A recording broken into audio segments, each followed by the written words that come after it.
creators, and welcome back to the channel. I wanted to do a video today on a topic or have a conversation that I think is very relevant right now, obviously in the grander in current events, and also I'm hearing a lot of this conversation is also very relevant in our personal lives and how we understand our past. So what I want to look at is the topic of conscious storytelling, how we tell stories. And of course, as part of stories, we're going to be looking at what's the difference between fact and fiction. Might seem like an obvious question to you, but I guarantee you that it's not. So we'll look at what facts really are, what fiction really is, and how we tell stories in today's society. What a conscious story is, a conscious story which is truthful, empowered, expansive, and an unconscious story or a controlling story. And this is actually what we're mostly used to because of our media, because of how we've been raised, because of how we've been educated. We've actually been using stories in a much more disempowering way. So the first part of the video I want to go through, or of the conversation, we're going to take a look at what a fact is, what a story is, and how it can be used for each of us in that sort of disempowering way, and what it looks like when we shift into the more empowering way of using the story, of using our understanding of a story, bring more awareness to what a story really is. And then finally, at the end, what I want to go through as well is a topic that I think is really important and can be a little bit confusing, but it's very relevant for people right now, and that's rewriting the past. How can we truthfully examine our past and understand our relationship to the past, and then rewrite the story in a more conscious way, rewrite the story in a way that's empowering, no matter what your past is. Right? In a way where we release what no longer serves, and we take what we take the only reason that the past exists, we take our learning and use that moving forward. Okay, so again, we'll be talking about what's fact, what's fiction, and how stories are currently used in today's society, in today's media structure, how we can shift as individuals into more empowering story structures, and how we can discern also within our environment and help people to understand, hey, that's a really disempowering or untruthful way of looking at the situation. And this is a much more powerful way for us to engage with this information with each other. And then finally, how to apply that in a more specific way to rewriting your own past and telling a more empowering story when it comes to where you have been, so that you can live a better present and have more connection to the future. All right. So let's start with a really basic question, which is, what is a fact? What is a fact? We hear a lot today, like, facts matter. And it's interesting because you can hear facts on, there's, you could have people screaming at each other all day long about the fact that they have the facts. So what is a fact? A fact is simply a bit of information, right? It's an information bit. So two people got on the bus at 2 o'clock. That's a fact. That's an information bit. Two people got on a bus at 2 o'clock. Now, what we can look at is observable facts, which would mean everybody on the bus saw that two people got on the bus at 2 o'clock. Right? But if everybody that's on the bus saw two people get on the bus at 2 o'clock, we would consider that to be a verifiable fact. But does that make it absolutely true? Perhaps a third person got on the bus from the other side of the bus when everybody else was looking at the bus, was looking at the two people who are getting on the bus from the right side of the bus at 2 o'clock. But actually at 2 o'clock, somebody else got on the bus through the window in the back, in the back of the bus, and nobody saw that a third person got on the bus. So is the fact more true because everybody that's on the bus is seeing these two people? Or do we have an objective truth that three people actually got on the bus at 2 o'clock? This is a silly little example, but what it's designed to do is to help us to be a little bit more humble in how we look at bits of information and how we then put those bits of information. So, what is a story? A story streams together a bunch of different facts, streams together a bunch of different bits of information.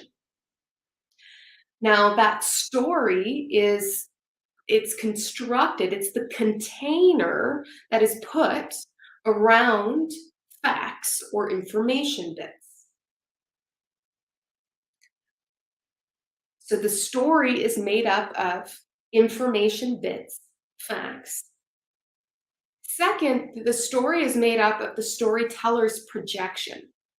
Right? So the storyteller's perspective on morality, on what should or shouldn't be, on what they want to be true versus what might be true, essentially on the storyteller's ego structure. They typically are going to tell a story that is in projection of whatever their belief systems may be and whatever they consider to be true. And they're going to use the bits of information that are available to confirm that projection. And then finally, the final bit of a story is the intent behind the storyteller. So yeah, but we think of sales, very traditional, salespeople, right? The salesperson, when they're going to tell you a story about the new car, they're going to pick the information that fits within the projection of their reality, the fact that they have to sell this car in order to put food on the table. And that story will also hold, so they're going to tell bits, they're going to tie together little bits of information that are pertinent to their projection, to their story of what's, to their narrative, their self-narrative and projection, or their ego of what's true. And their intent is to sell you the car, right? Their intent is to give you the information that they need to give you in order to get you to do what they want you to do. Okay, so every single story, or especially this is old paradigm, this is what I call disempowering stories. Disempowering stories pretend like they have all the facts, pretend like they're not projecting, and pretend like they have the best of intentions. Now, sometimes in some people that may be true, but actually our own blindness to the limitations of how we tell stories is a problem, right? Is something that we need to look at, because great storytellers and empowered storytellers actually behave much more like great science, like great scientists, and great scientists recognize, or great scientists, true scientists recognize that their body of knowledge and their information is ever expanding. And all that they ever have is, right, they look at the limitations of their own experiment. They look at all the variables that are involved. They say, this is our conclusion based on this amount of information, this projection, and this intent of the study. But of course, when put in a different context or when investigated in a different way, we may come to a different conclusion. So the true storyteller and the true scientist and the true explorer of truth recognizes its own limitations, right? Recognizes its own biases. So my question, or my question to you, to us, right, is when we're listening to information, to remember that. I want you to remember that what facts am I getting? What projection am I listening to? Right? Which ego? And what is their intent? And if we can bring our awareness to those three areas, we may start to go like this a little bit more. And that's good. That's healthy. That's how we find truth in our own. We have to do that to our own stories also, by the way, right? We always have to examine, where is my information limited? Where is my information limited? where is my own ego projection of what I think is true, or my own belief structure, or my own idea of how the world works, and I'm projecting that onto this bit of information that I have. And do I have the highest intent? Am I trying to get people um, to do something that's more in my favor? For example, just am I trying to just prove that I'm right? For the sake of my own ego, for the sake of my own reputation, for the sake of my business, for the sake of whatever it is. Um, or am I truly telling a story or coming to a conclusion for the day where my intent is to give the most honest bit of information and story that I possibly can to people, right? No matter whether or not I like it or I don't, no matter whether or not it serves my reputation or my intent, or it doesn't, or my own position or um, uh, needs in life, right? My intent is to tell the truth. That's very different. So that gets us back into how can we then, if we can recognize and be more humble in the understanding that we have, even verifiable facts, that our information is always limited. In fact, incredibly limited. And in fact, in a censored world, if you want to talk about disempowering, right, the concept of censorship on its own is a big problem, because now we have people that are getting involved with what information you actually have access to. We can't tell empowering information if somebody else is deciding and censoring what facts are worthy and which ones are not. Um, so that obviously is a relevant thing today. All right, so if we look at these three components of a story, how do we shift them? How can we recognize when that's being used in a disempowering, contractual, controlling way in society and in ourselves? And how can we shift into being more conscious storytellers, more empowering storytellers, more truthful storytellers? So the first thing that we're going to look at is fact, knowledge, right? This idea of little bits of information. So how do we have the most truthful story, or how do we discern the most truthful stories? Is that we have access to as much information as possible. We're ever expanding our knowledge base. We're ever expanding what information right, our information bits, because then we can draw and recognize patterns and see where there are discrepancies, and see how things fit together, where the holes are, what we can investigate. But we do that, we become more empowered when we allow ourselves to come into more and more and more and more information. And there's two ways that we come into information. One is through the mind, the ego, or like our learned atmosphere, right? So you can research and look into it. So what the whole purpose of going to school is supposed to be. We obviously know that that's not the case. It's actually limiting our information. But the whole purpose, or the idea of becoming educated, is supposed to be that we expand our knowledge base, right? Things that are outside of our immediate environment and our immediate experience, we expand and we give the intellect more information to play with, more information to look at. So we can intellectually, through the mind, receive information. Now, there's another way that we receive more information, and this is another thing that is shut down today that I strongly disagree with right now, and that is our intuition. Now, how do we look at that? Well, the body, and I believe there are certain studies, you can look them up, okay? I'm sorry, I'll try to find if I can see the source on it. But essentially, how much of our information is conscious versus unconscious? So if you think of your body as what's the best word? Right, we are like giant antennas. And every time that the body goes through an experience, the mind, you have a relationship, you travel to a new country, you're doing research into something, right? So there's a whole There's a whole part of you that is engaging with an experience.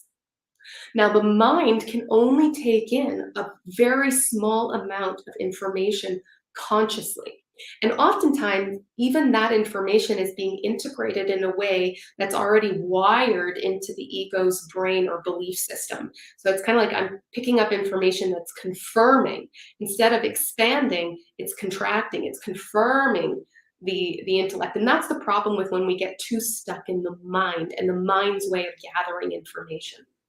The other way that we gather information is through is recognizing that there's something. I believe it's like 90 to 95%, right, of information bits that you're getting, that you're receiving unconsciously.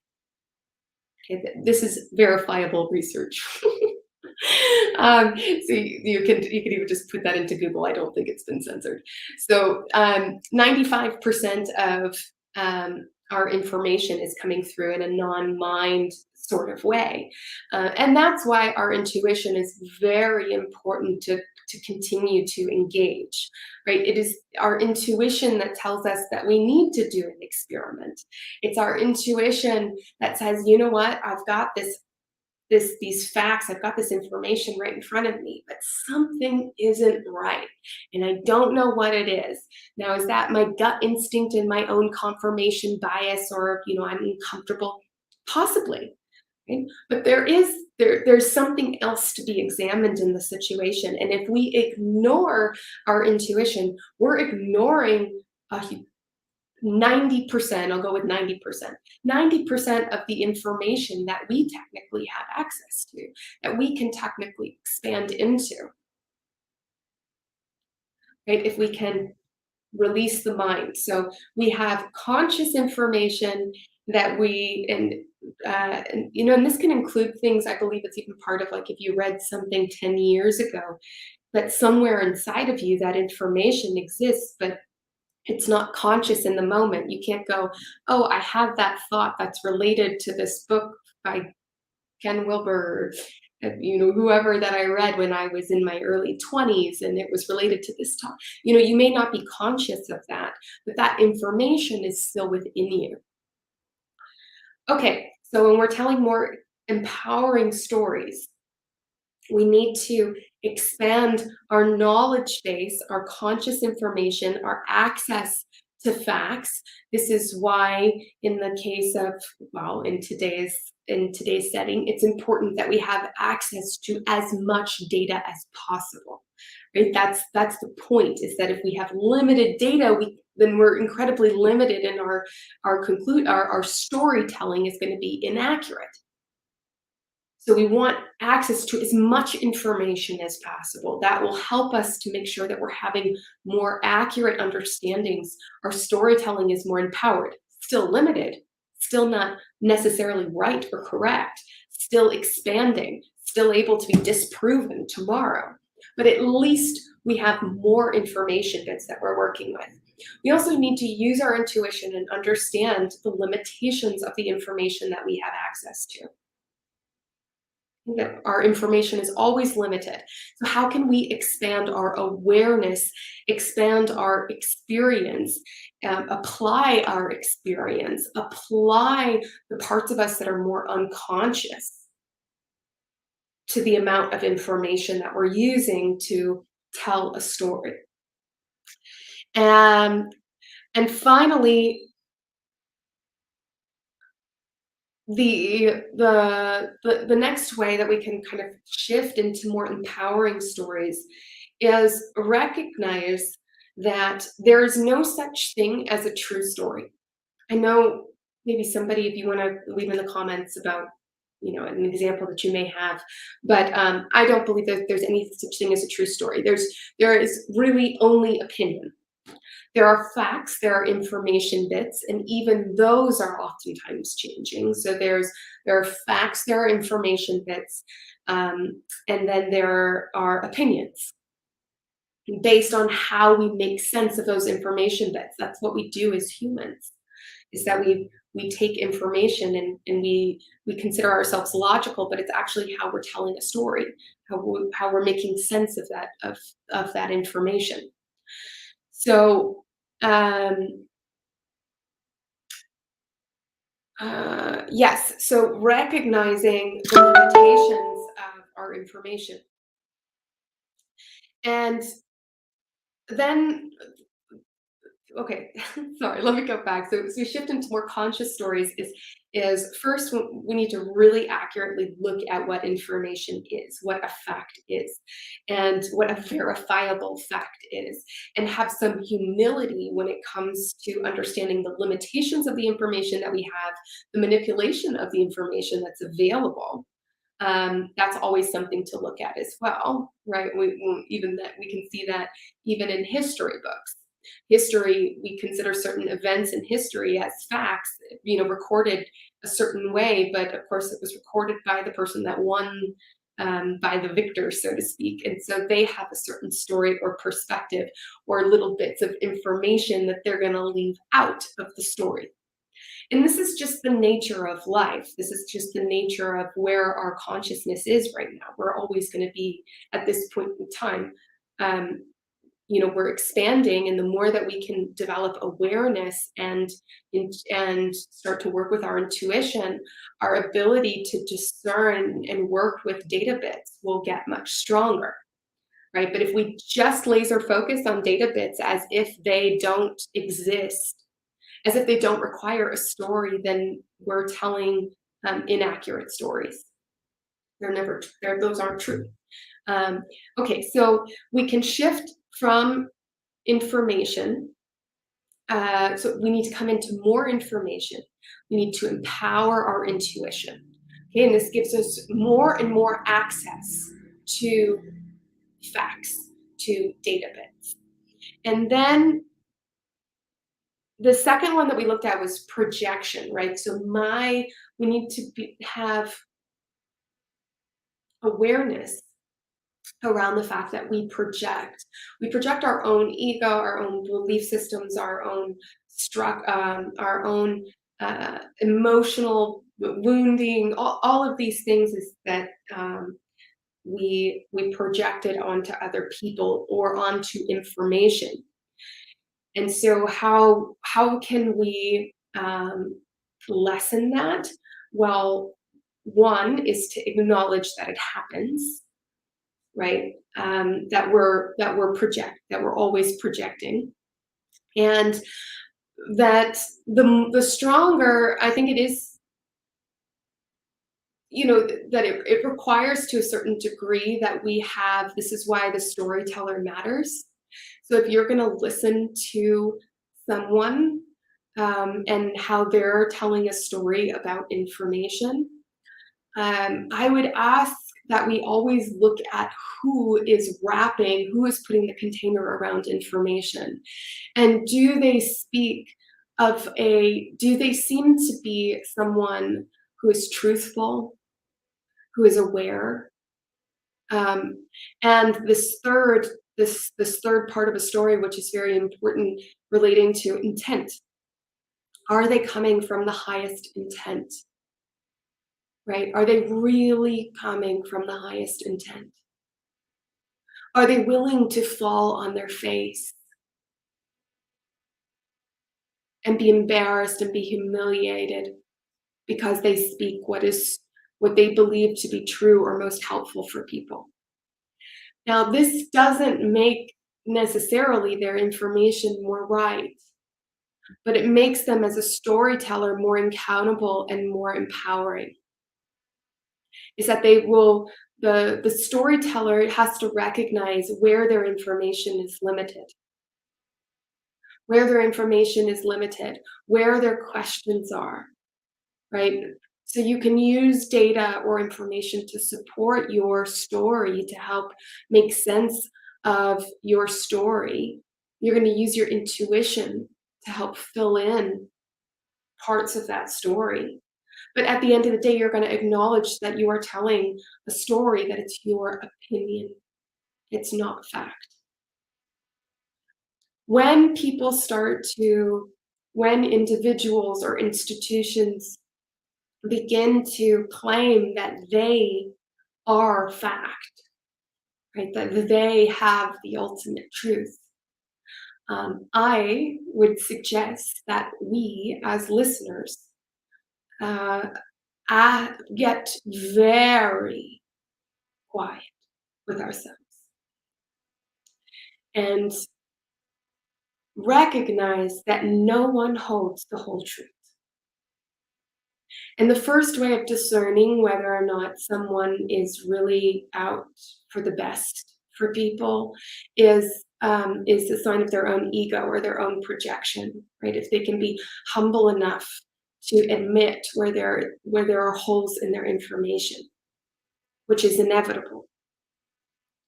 Great scientists will say this is the conclusion, and that's part of this last part, is to really practice the art of exploring truth, expanding into truth. And that is done from the highest intent of wanting what is best for yourself and for the collective. And we'll talk more about discerning best for self and collective, because even that has been manipulated through all of these kind of toxic stories. But I think those would be the three ways. As an individual, if I'm going to tell more empowering stories, I want to have access to as much information as possible. Okay, lots of information. I want to have access to information from people whose ego is, whose projection, who seems to be projecting as little as possible, which means that they're not making it all about them or a need to be right or their morality. That they don't have compromised interests. Those kinds of things are important. Because otherwise they are consciously or unconsciously, I'm not saying that it's always intentional manipulation, but they're unconsciously projecting their own bias onto information and choosing what information serves that projected bias. And third is, do I trust the intent of this individual? Do I trust the intent of this individual? And we need to ask ourselves the same things when we're sharing stories. Am I giving myself as much access to information as possible, or am I kind of closing an eye to certain things? So always coming into as much information, hearing as many opinions as possible, which is why I firmly stand against any kind of censorship. It is not in favor of telling more empowering stories or empowering people. It's highly controlling and puts us on a trajectory that I don't think any of us, if we really see that trajectory, want to be on. And second, yes, what am I projecting onto this information, and how can I be more transparent about the fact that I might be projecting onto that information? And third, am I sharing a story from the highest intent and acknowledging where it has weaknesses, right? So if we're conscious storytellers, if we're powerful storytellers, new paradigm storytellers, then we want to essentially get to the place where science was, where it should be, which is this is the what we know. This is what we question. This is our best conclusion based on where we are right now. However, tomorrow I recognize my own uncertainty, the own limitations of my information, the limitations of my own projection, the limitations of my intuition. And I will challenge myself to expand more and more, so that I can tell stories that can hold, that allow for more truth to come in, and share those stories from the highest intent possible. And that's all that we can do. So it stops becoming about being right, and it really starts to become about creating space for more truth. And uh, and acknowledging where, again, today we have this sort of the same obsession with certainty, where we want to know that we have all of the information, or this is the story, and we're very scared of opening up and allowing ourselves to explore what's true instead of deciding what's true. Okay. um Now, that said, it can be confusing because sometimes I think that when we're exploring what's true, that means that you can never state your truth, right? That you never have a conclusion. But we can only take action from a place of confidence. And I think as long as we know that we're every day expanding into as much information, knowledge, and awareness or intuition as possible. We are checking our own projections and allowing ourselves to expand, and acknowledging where our information is limited and coming from the highest intent possible. Then we can stand in our truth and share our story or our opinion with confidence.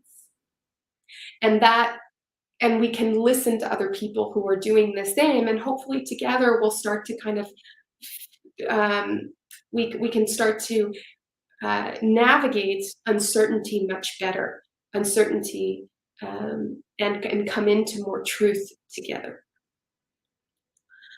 Whew, okay, last bit is reframing the past. I feel like this actually should be a separate video. Sorry to do this when we're live. So I will go ahead and do a separate video on the reframing of the past to make it more empowering. And um, oh, and I realized I forgot to put this up. Um, well, I know this is coming in at the end of the video right now, so if you're still with me, thank you. I hope that you found this I hope that you found this helpful when we talk about conscious storytelling, which is expansive, versus contracted and controlling storytelling, how to discern that within yourself, how to discern it in the world around us. And if you have any questions or comments, or things you want to add, put it in the comments below. This is a journey that I've been working on for the last year. I will make it available. You can sign up for the website. I think end of this week I'll have just kind of a free sign up. And it's no cost. If you find it helpful and expansive, then then I always ask and appreciate donations. But I really want to get this out, as I think it'll be very helpful to make sense of the awakening and disruptive times, and how to find a magical, empowering journey into a more cosmic connection with yourself and what's happening in the world right now. And I'll talk about it more in later videos. Okay, I hope that this was helpful. Much love and strength to you all. Talk soon.